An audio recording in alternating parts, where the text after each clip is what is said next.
So we'll meet freshman Aaron Norgren, coming in 8-6 for Mankato. And he's going to take on second-ranked Ross Taplin, 31-7. But Taplin ranked number 2 at 174 pounds, returning All-American, and just all-around bad dude. He's tough. He's fun to watch. He's physical. Norgren, a true freshman. It'll be interesting to see what he can do here against a guy of this caliber. Nice little leap a la Mola Wall there. He's been doing that since he was probably 12 years old. That's what he does to get himself in the right mental frame of mind right before the match starts. He's been doing it for years, and I don't think anybody's going to tell him to stop. And quite frankly, if they did, they're nuts. Taplin with a nice little throw by. Almost has a Merkel there, but they're still not awarding anything on the takedown because he didn't have complete control. I don't think he posted around the hips long enough to maintain control before he went off with that, well, what essentially I like to call a stall ride when you're up across the top of the shoulders there. You're not trying to turn a guy. No, just trying to put the weight on him and keep him down, build that riding time up. Cut off the circulation. Now another slick slide by, man. Taplin was a great high school wrestler coming out of Kansas. Just Abilene, actually. He's a senior, just been around a long time, been a brawler. Had a lot of D1 looks, high school All-American. Got poked in the eye there by Norgren. Norgren was he was a high school All-American last year, and amazingly enough, even though he was a high school All-American, never won a state championship here in Minnesota, was a two-time finalist. Dang tough wrestler. I got to watch him for the last, 6-7 years, going back to his younger days when he was wrestling one of my brothers. Now Taplin again, this time snaking the leg in, trying to get some type of control. Norgren says, Not a good. Now Norgren dropping off to a double. Taplin is going to have a problem muscling over Norgren because he's wrestling guys 10 pounds heavier than he typically has. And right about now, Norgren probably weighing about a good 15 pounds heavier than Taplin. There's another. Now he's got the leg locked in, so now he's got the takedown. So 1:45 to go, and Taplin's hit that same move 3 times, and he's only scored on it once, but now a 2-0 lead, so now we got a stalemate. There it is, a stall ride. Unless you try to hip over there, basically trying to throw that Merkel. That's the only time I can see it being a potential near-fall situation, but you've got to put yourself in danger. Yeah, and I think that's why the official called the stalemate so quick on that, because he realized that, he's really not trying to do anything with that, and not a whole lot he can do with it. So it's 12-11 Mankato over Omaha. A 2-1 lead here at 184 pounds. Aaron Norgren out of Good Thunder, Minnesota. Where is Good Thunder?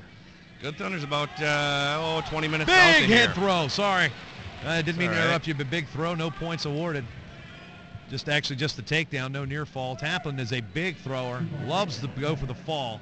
That's what makes him one of the most exciting wrestlers in Division II, is his propensity just to say, all right, I'm going to try to throw you now, and you're going to try to stop me. And a lot of the time it doesn't work. No, but we need a lot more wrestlers like that. The college game, you were talking about it earlier, at the Division I level, it starts to get so defensive sometimes, and that's why this Division II wrestling is so much fun to watch, because there's, just fireworks left and right. It's very exciting, and unfortunately, the general population doesn't really see a whole lot of it. And if they did, I think we'd have a lot more wrestling fans, and we'd probably have a lot more than we do here tonight, and we've got a dang good crowd tonight.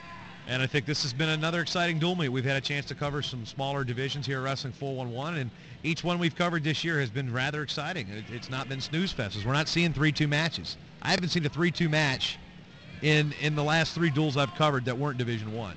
And that's, as Kyle Klingman likes to bring out, 3-2 is the bane of wrestling. It does. It hurts the sports. The ESPNs and NBCs don't want to televise 7-minute 3-2 matches with just riding time. 4-2 in favor of Ross Taplin, bumping up from 74 to 84 over a freshman Aaron Norgren. Where was Good Thunder again? About 20 minutes south of here. Aaron went to Maple River High School and actually wrestled for the Mankato Area Wrestling Club growing up. Norgren seems to be leaving his neck out there quite a bit, kind of his head high, and Taplin's just basically just pawing it and saying, nope, mine. He sticks that head out there a lot, which is why he's got a few stitches in his head and got it wrapped up here good tonight. Going to start the second period now. Ross Taplin with a 4-2 lead, bumping up to 184 pounds. 12-11 lead for Minnesota State over Nebraska-Omaha. And it was 12-11 now after 174. It was 22-7 in favor of Omaha at this point at the national duels. So Mankato really in good shape.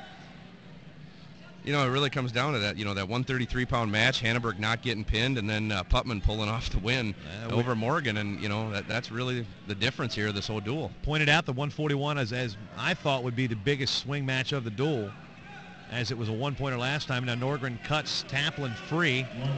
Well, that's something you don't see every day. On the back of the left leg of Taplin, a biohazard tattoo. I don't know if it's because he's chemically toxic or if he's just a fan of the band. I think he's letting you know he's dangerous.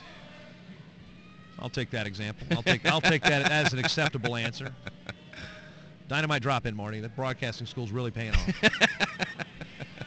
1:06 to go, second period. 5-2 lead for Ross Taplin over Aaron Norgren. 12-11 lead for Minnesota State over Nebraska-Omaha here on a Friday night at Breslin Arena. Friday night wrestling. You're in a not-so-cold Minnesota. Taplin now hanging on the head. Norgren trying to control that right wrist. 2-on-1 baseball grip. And we got a stalemate called. 42 seconds to go, second period. Another solid job by our scorekeeper to our right. Making Fargo proud. As long as they haven't gotten yelled at by any coaches, you know they're doing good, though. Although somebody needs to... So we got about 43 seconds of 43 seconds of, if my math is right, on the injury time that was used. 42. 42? I don't know. But no advantage time. 5-2 lead for Ross Taplin with under 30 to go here in the second period. Norgren showing some offensive attempts here. He's keeping good position and everything, but he's got to kind of open up a little bit more here. There he goes in on a nice shot. There's Taplin clubbing the head, and he clubbed Norgren right into his left leg. So very fortunate for Taplin that he did not give up two there. Norgren really improving here in the last couple weeks as just a freshman against a seasoned senior like Ross Taplin, even though he's coming up a weight. And that'll end the second period with a 5-2 advantage in favor of Ross Taplin here at 184 pounds. And in a 12-11 lead for Minnesota State over Omaha. You know, people that don't follow the sport don't realize, you know, coming in as a true freshman, it's real tough to, you know, first of all, just to break the lineup and to compete at the level that Norgren's competing at.